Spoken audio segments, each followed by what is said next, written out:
अर्ज बिठाए छाजे लाए तुझे घिटिया में गैर समझाए छॾ उन्हनि खे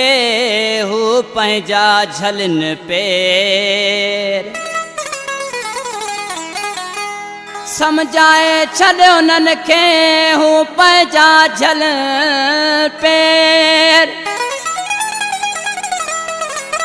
न त नहूं दुन खैर हुसैन बख्श लांडर चवे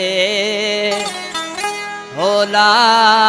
लावोला। हिन कलाम जी फरमाइश आहे लोहाड़े खां साबर मला एजाज मला शाहपुर चाकर खां ज़हीर मला नदीम मला आशिक संजरानी ख़ासि फरमाइश आहे। तुंहिंजे ॻोठ वारनि ॾिनियूं आहिनि बाहियूं असां तुंहिंजे ख़ातिर मिठा माठे आहियूं असां तुंहिंजे ख़ातिर मिठा माठे आहियूं तुंहिंजे ॻोठ वारनि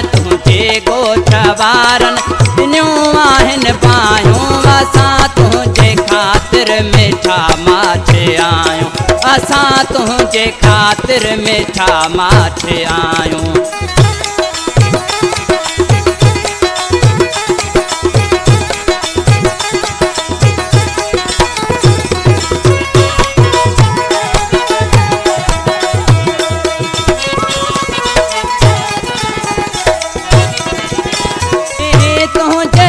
ते साड़े रत था मुंहिंजो रोके छॾे उन्हनि खे कंदा चवण तुंहिंजो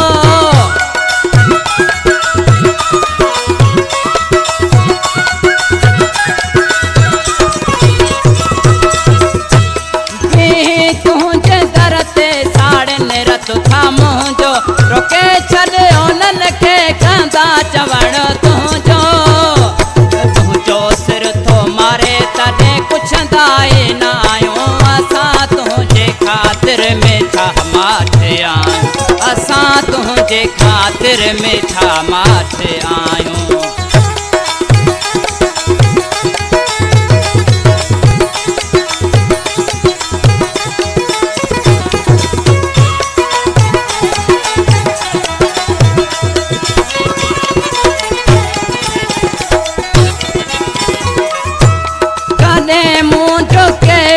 कॾहिं कहिड़ो हूंदो अहिड़नि हरकतुनि खे भला केरु साधो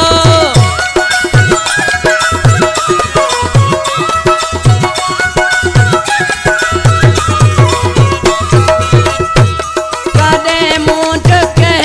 कॾहिं कहिड़ो हूंदो अहिड़नि हरकतुनि खे भला केरु साधो आहीं कंध में पाहीं तॾहिं पुछंदा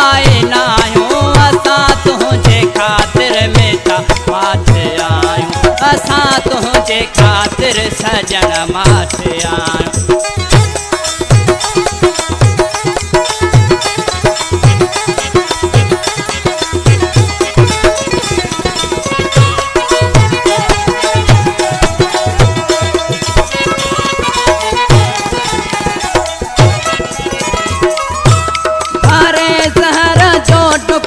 हलंदा वतऊं तोसां प्यार आहे तॾहिं नथा कुझूं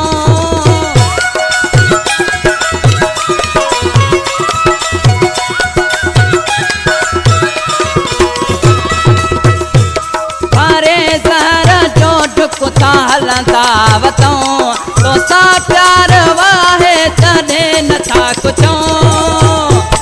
हुसैन बख्श लांडर अहिड़ो तिन खे ठाहियूं असां तुंहिंजे ख़ातिर मिठा माठे आहियूं असां तुंहिंजे ख़ातिर मिठा माठे आहियूं तुंहिंजे ॻोठ वारनि ॾिनियूं आहिनि बाहियूं असां तुंहिंजे ख़ातिर मिठा माठे आहियूं असां तुंहिंजे ख़ातिर सजण माठे आहियूं।